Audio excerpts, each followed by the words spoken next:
Hello, everyone. My name is Anna, and this is the story I never thought I'd tell. It's a story about love, family, and betrayal. The kind that breaks not just your heart, but your entire world. I was just 5 years old when my mother died. I don't remember much, just flashes of her smile, the smell of her perfume, the lullaby she sang every night. After she was gone, the house felt empty. My father tried to hide his pain, but I could see it. In the way he looked at her photo every morning, in how he kept her favorite cup on the shelf like she'd come back someday. I missed her every single day. A year later, my father remarried. At first, I hated her. I thought she was here to replace my mom, and I made sure she knew that. I wouldn't talk to her. I'd lock myself in my room. I'd cry whenever she tried to brush my hair or make my lunch. But she never gave up. She was patient. The kind of patient that only real love can be. Every morning, she'd leave a little note in my lunchbox. Have a good day, my sunshine. At night, she'd sit outside my door and tell me stories until I fell asleep, slowly. Without even realizing it, I started calling her mom. She wasn't my biological mother, but in every way that mattered, she was mine. We were just the three of us, Dad, Mom, and me. I never had any siblings, but honestly, I never felt alone. Mom was my best friend. She helped me with homework, cheered for me at every school play, and cried louder than anyone when I graduated high school, when I got into college. She hugged me and said, "Your mother in heaven would be so proud of you, Anna." And so am I. She worked hard to make sure I never felt the absence of love. So when I met Ethan in college, a quiet, kind boy who treated me with respect, the first person I introduced him to was her. And she loved him instantly. Mom adored Ethan. She'd always say, "He reminds me of your father when he was young, polite, grounded, and calm." And I'd blush and tell her to stop teasing me. She'd laugh, hold my face in her hands, and whisper, "Just promise me one thing, Anna, don't ever let go of someone who truly loves you."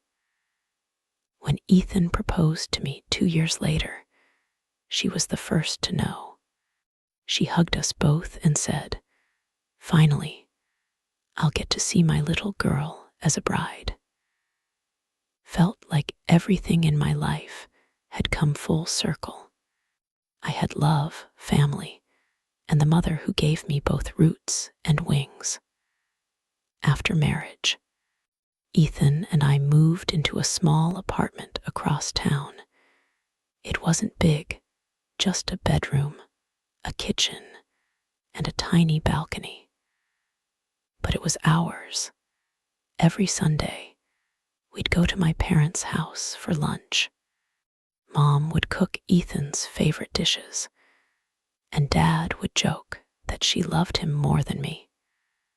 But slowly, I started noticing things, the warmth between them.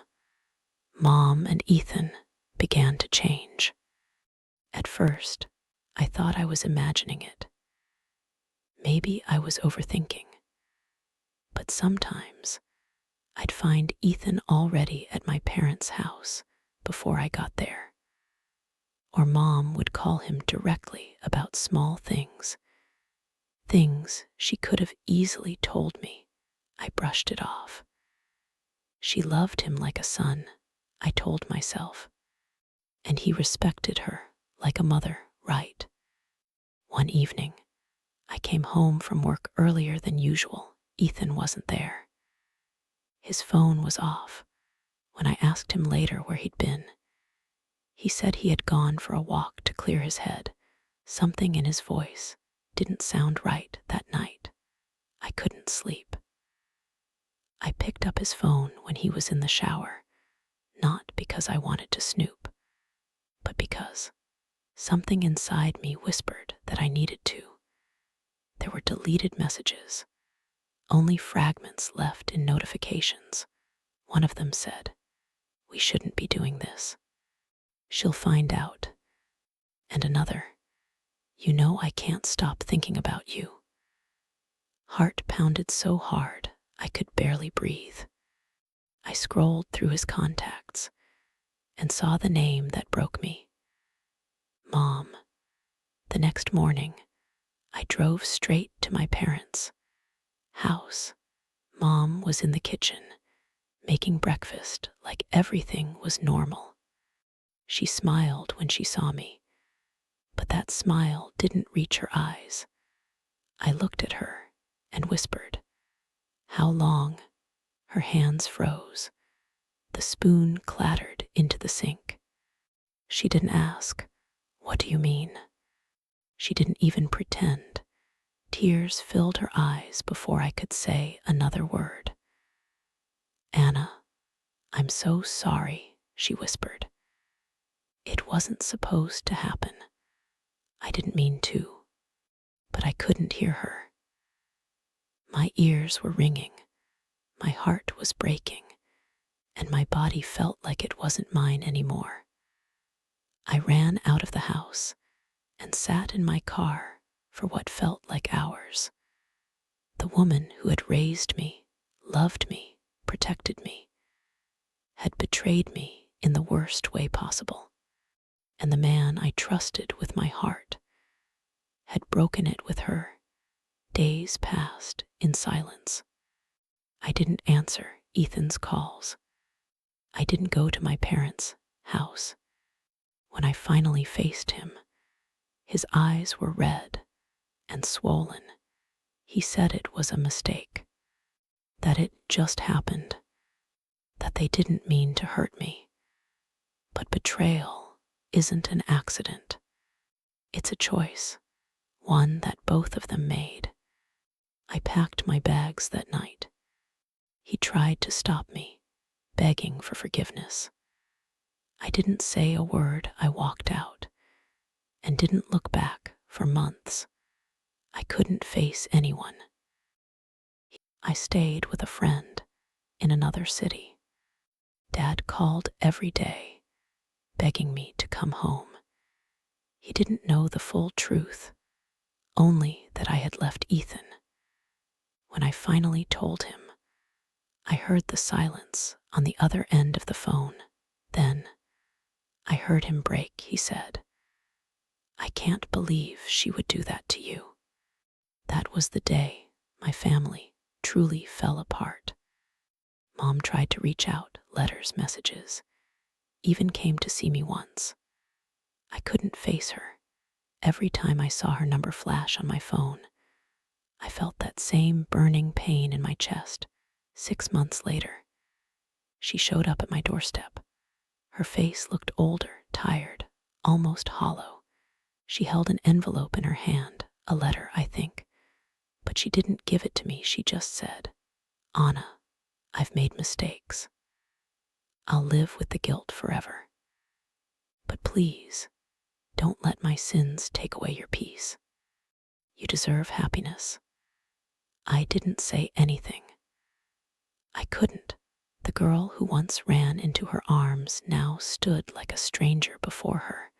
When she turned to leave, I whispered, "You were the only mother I ever had, and you destroyed that too."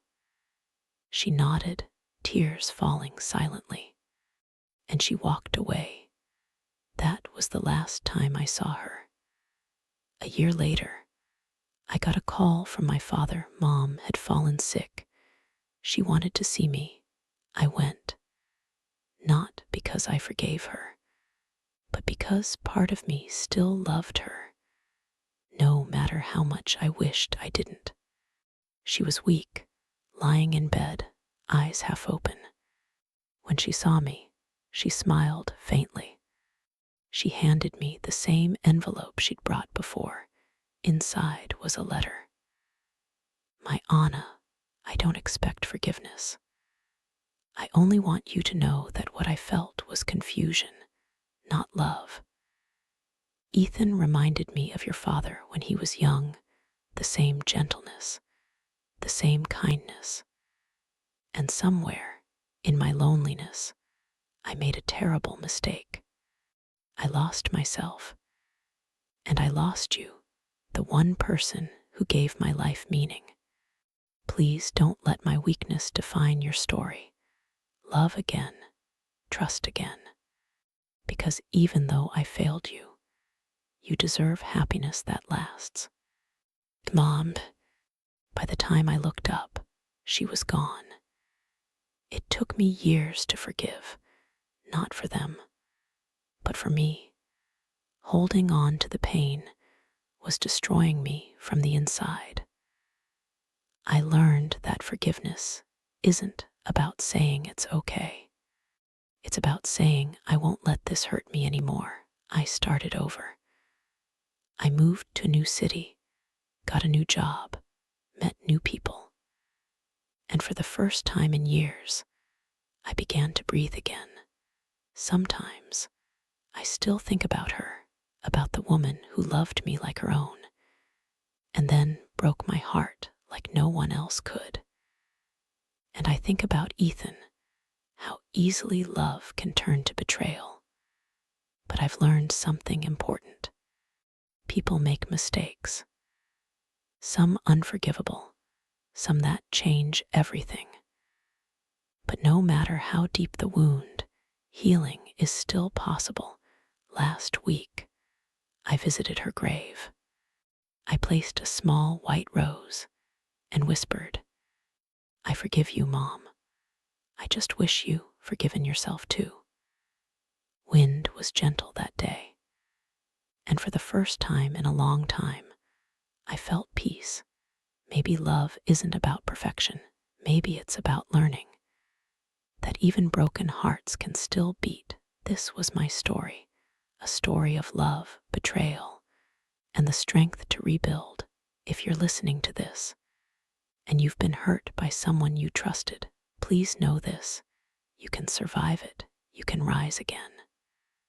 And one day, you'll look back, not with anger, but with understanding, because pain passes, but the lessons it leaves behind, they stay forever.